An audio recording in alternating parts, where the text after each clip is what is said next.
अस्सलाम वालेकुम स्टूडेंट्स, आज आपको हम रोवर्स के बारे में बताएंगे जो इंडिया ने चंद्रयान 3 चांद पर भेजा और हमें नई नई तस्वीर जो हैं उसने हमें सेंड की हैं। अब आप ये देख सकते हैं कि जो चंद्रयान 3 है रोवर, वो चांद के ऐसे हिस्से पे उतरा है जो ज़मीन से नज़र नहीं आ सकता।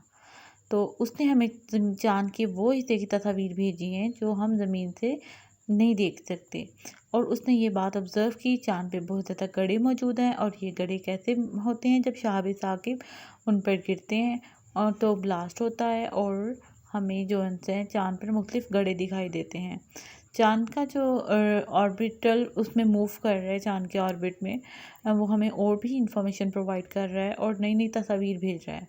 अब ये रोवर जैसे यहाँ पे इसने लैंड किया और लैंड करने के बाद इसने यहाँ पे अपना जो स्मार्ट रोबोट है वो इंडिया ने उतारा। ये इंडिया के लिए बहुत ही एक काबिल फ़ख्र बात है, लेकिन एज अ ह्यूमैनिटी हमारे लिए भी ये काबिल फ़ख्र बात है कि हम इससे इंफॉर्मेशन गेट कर सकते हैं। लेकिन रोवर को भेजने का मकसद तो ये है कि वो चाँद की साख्त के मुतालिक बहुत सारी इंफॉर्मेशन इकट्ठी करें। अब लेकिन एक बात आपको ये बात बताते चलें कि चंद्रयान 3 के पास सिर्फ 14 दिन का टाइम है। क्यों 14 दिन का टाइम है? क्योंकि वो जिस बैटरी से चलता है सोलर पैनल, वहाँ पे जो सूरज की रोशनी है यहाँ पे सिर्फ 14 दिन तक अवेलेबल है। 14 दिन के बाद चाँद की मूवमेंट चेंज हो जाएगी और यहाँ पे इस जगह सूरज की रोशनी नहीं पड़ेगी, जिसकी वजह से ये रोवर जो है इसकी बैटरी ख़त्म हो जाएगी और ये ज़ाया हो जाएगा। लेकिन उससे पहले आपको ये बात भी बता दें कि 14 दिन के अंदर अंदर जो रोवर के टारगेट हैं वो ये हैं कि वो चाँद की नित नई तस्वीर भेजे और इसके अलावा सिलिकॉन को दरियाफ्त करे, पानी के ज़खायर मालूम करे। और ये भी बात आपको बताते चलें कि यहाँ पे पानी जो उनसा है वो मुख्तलिफ ग्रोव्स में गढ़ों की शक्ल में सेव हो भी सकता है बर्फ़ की सूरत में, क्योंकि ये गड्ढे जो है वो गहराई में बहुत ज़्यादा हैं। अब यहाँ पे आप देख सकते हैं चाँद की मुख्तलिफ तस्वीर जो आज से पहले हमने कभी नहीं देखी। चाँद का ये हिस्सा ज़मीन से नज़र नहीं आ पाता और इसी हिस्से पे चंद्रयान 3 ने लैंड किया है और हमें मुख्तलिफ तस्वीर भेजी हैं। अब आप ये वीडियो देख सकते हैं कि चंद्रयान 3 जो है वो कैसे चाँद पर लैंडिंग कर रहा था। तो अब इसने चाँद पर जब लैंडिंग की तो इसने बहुत सारी इन्फॉर्मेशन इकट्ठी की और बहुत सारे गड्ढे दरियाफ्त किए। इन गड्ढों में पानी बर्फ़ की शक्ल में जमा भी हो सकता है और ये गड्ढे जो उनसे हैं ये कैसे बने थे, जब इन पर शहाब साकिब गिरा। अब एक बात बताते चलें कि ये चंद्रयान 3 का जो रोवर है ये स्टैंड बाय पोजीशन पे है, ये मूव नहीं कर सकता। ये अपनी खड़े खड़े लेज़र टेक्नोलॉजी के ज़रिए यहाँ पे इसकी साख्त का मुआयना करेगा और हमें ये इंफॉर्मेशन बताएगा कि इसमें चाँद की जो साख्त है वो किस मटेरियल से मिलकर बनी है और इसकी अंदर कितने कौन कौन सी मदनियात मौजूद हैं। इससे इंडिया को बहुत सारा बेनिफिट होगा, क्योंकि ये अपनी दरियाफ्त जो है वो 14 दिन के अंदर अंदर कंप्लीट करेगा। अगर 14 दिन के अंदर ये दरियाफ्त ना कंप्लीट हो पाई तो इनका ये मिशन जो है वो फेल भी हो सकता है। लेकिन साइंस के अकॉर्डिंगली ये फेल जो उनसा है नहीं होगा और इसमें बहुत सारी इंफॉर्मेशन जो है वो रोवर जो है वो सेंड करेगा। अब आप ये पाथ देख सकते हैं, ये जैसे जैसे इसका रोबोट जो है रोवर का ये मूव कर रहा है अपने लोगो छापता जा रहा है और जो इंडिया के लिए ये काबिल फ़ख्र बात है कि उनका जो है रोवर वो चाँद की सरफेस पे मूव कर रहा है और साथ साथ जो है वो तस्वीर सेंड करता जा रहा है। अब उसका मेन मकसद जो है चाँद पर जाने का आपको पहले भी बता चुके हैं कि मादनियात का तलाश करना है। सिलिकॉन जो है वो ज़मीन पर सिलिकॉन के ज़खायर बहुत कम है, लेकिन यही चीज़ वो खड़े खड़े जो है ना चाँद से इंफॉर्मेशन गेट करेगा और 14 दिन के अंदर अंदर करेगा, क्योंकि अदरवाइज़ उसकी बैटरी स्लो हो जाएगी। आप ये देख सकते हैं कि जो सिलिकॉन है वो सेमीकंडक्टर डिवाइस के लिए कितना कोई इम्पोर्टेंट है। अब ये सेमीकंडक्टर डिवाइसेस जो हैं इलेक्ट्रॉनिक्स की दुनिया में बहुत तहलका मचा सकती हैं।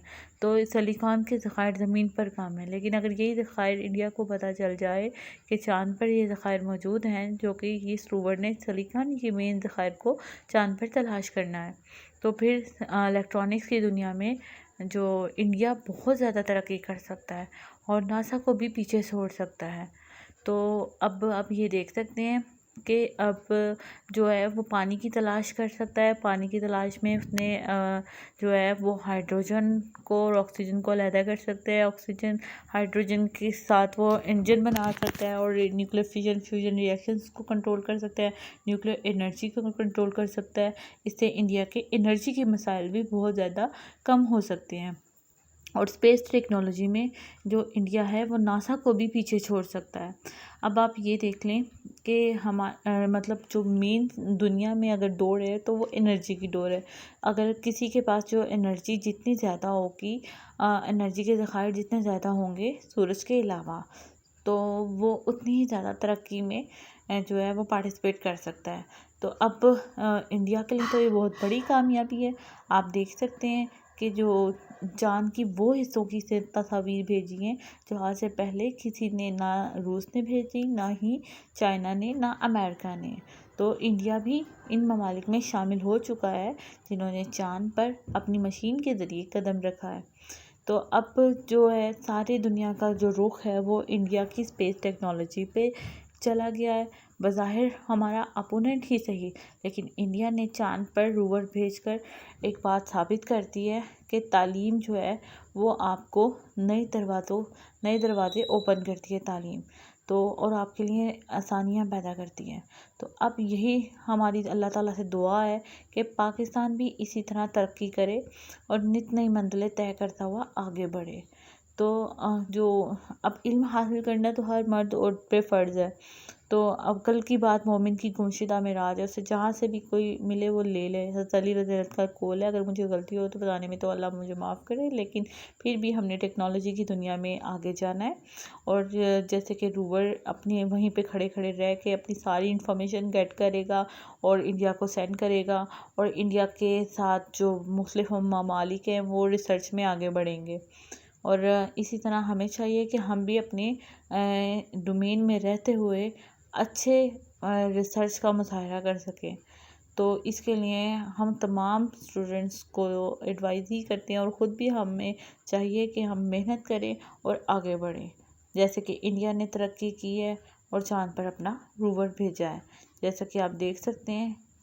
और ये रोवर जो है बस ये बता दें कि 14 दिन है इसके पास, 14 दिन के अंदर अंदर इंफॉर्मेशन गेट करेगा और हमें यानी ओवरऑल जो है इंडिया को सेंड करेगा। और आप ये देख सकते हैं इन्हीं गढ़ों की वजह से कि आया इसमें पानी है या नहीं है। अब ये हमें मज़ीद आने वाली जो रिसर्च है वही ये बता सकती है। उम्मीद करते हैं आपको वीडियो अच्छी लगी होगी। तो भाई अल्लाह हाफिज़।